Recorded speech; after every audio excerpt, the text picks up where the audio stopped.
যে গৌৰৱ যেতিয়াৰ পৰা সভাপতি হল, গৌৰৱ গগৈ ডাঙৰীয়া যিদিনাৰ পৰা সভাপতি হল সেইদিনাৰ পৰা ৰাইজৰ দলে কংগ্ৰেছ সম্পৰ্কে এটা বাক্য কোৱা নাই, আপোনালোকে সকলোৱে জানে। অকল ৰাইজৰ দল নহয়, সমগ্ৰ অসমৰ মানুহ ৰৈ আছে যে কংগ্ৰেছে নিজৰ দল শক্তিশালী কৰাৰ লগে লগে আন সকলো ৰাজনৈতিক দলৰ লগত 2026 চনত বিজেপিক পৰাভূত কৰিবৰ কাৰণে ঐক্যবদ্ধ হ'ব। বিৰোধীবিলাক ঐক্যবদ্ধ হ'ব, এই খবৰটো পাবৰ কাৰণে অসমৰ মানুহ অতি ব্যগ্ৰতাৰে ৰৈ আছে। আৰু সেই ব্যগ্ৰতাৰে আমিও ৰৈ আছো, ৰাইজৰ দলেও ৰৈ আছো যে আমি বিৰোধীবিলাক ঐক্যবদ্ধ হ'ব লাগে। কিন্তু কালি গৌৰৱ গগৈৰ যিটো বক্তব্য আপোনালোকে এতিয়া ক'লে, মই পেপাৰত দেখা নাই বাৰু, সংবাদ মেলত কৈছে বুলি কৈছে, মই দেখা নাই বাৰু। গৌৰৱ গগৈয়ে কালি যিটো কথা ক'লে সেইটোৱে আচলতে কংগ্ৰেছ এতিয়ালৈকে বিৰোধী ঐক্যৰ ক্ষেত্ৰত চিৰিয়াছ যে হৈ উঠা নাই, তেওঁলোকে যে চিৰিয়াছলি কথাটো ভবা নাই, সেইটোকে প্ৰমাণিত কৰিছে।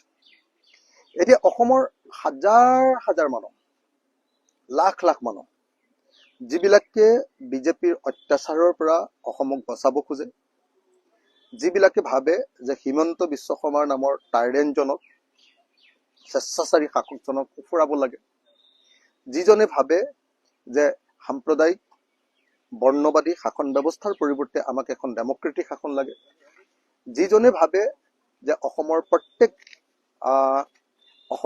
প্ৰত্যেকজন মানুহৰ কণ্ঠ ৰোধ নকৰা এখন গণতান্ত্ৰিক চৰকাৰ লাগে, যিজনে ভাবে যে বিজেপি চৰকাৰৰ দিনত মূল্যবৃদ্ধিৰে দেশখন খতম কৰি দিছে, এই চৰকাৰক আমি উফৰাব লাগে, আমি বাচিব নোৱাৰো। প্ৰত্যেকজন অসমীয়া মানুহে এতিয়া প্ৰাৰ্থনা কৰি আছে যে বিৰোধী দলবিলাক একলগ হওক। আমিও বিৰোধী দলক ঐক্যবদ্ধ কৰিবৰ কাৰণে ব্যক্তিগত আৰু ৰাজনৈতিক স্তৰত অনবৰতে লাগি আছো। গৌৰৱ গগৈ সভাপতি হোৱাৰ পাছত মই কংগ্ৰেছ সম্পৰ্কে এটা শব্দও কোৱা নাই, কংগ্ৰেছ সম্পৰ্কে সামগ্ৰিকভাৱে এটা শব্দও কোৱা নাই।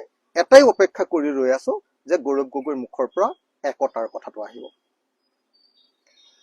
আমি ভাবি আছিলো যে গৌৰৱ গগৈ নিজৰ দলটো শক্তিশালী কৰিবলৈ লাগি আছে, ঠিকে আছে, কিন্তু গৌৰৱ গগৈ যদি লগতে বিৰোধী একলগ নোহোৱাটো ভাবি আছে, কালিৰ যিটো বক্তব্য সেই বক্তব্যটোৰ পৰা এটা ইংগিত আহিছে যে তেওঁ অকমান বিৰোধী ঐক্যবদ্ধ নহয়, অকলেই পাৰিম জাতীয় তেনেকুৱা ধৰণৰ যেন ষ্টেণ্ড এটাত আছে, সেই বক্তব্যটো কালিৰ বক্তব্যটোৰ পৰা প্ৰকাশ পাইছে। যদি এইটো বক্তব্য সঁচাকে তেখেতৰ দলৰ বক্তব্য বা তেখেতৰ বক্তব্য হয়, তেতিয়াহ'লে সমগ্ৰ অসমীয়া জাতিৰ কাৰণে, যিবিলাক মানুহে বিজেপিক পৰাভূত কৰিবৰ কাৰণে ৰৈ আছে, দিনে ৰাতিয়ে প্ৰাৰ্থনা কৰি আছে, সকলোৰে কাৰণে এই বক্তব্য দুৰ্ভাগ্যজনক।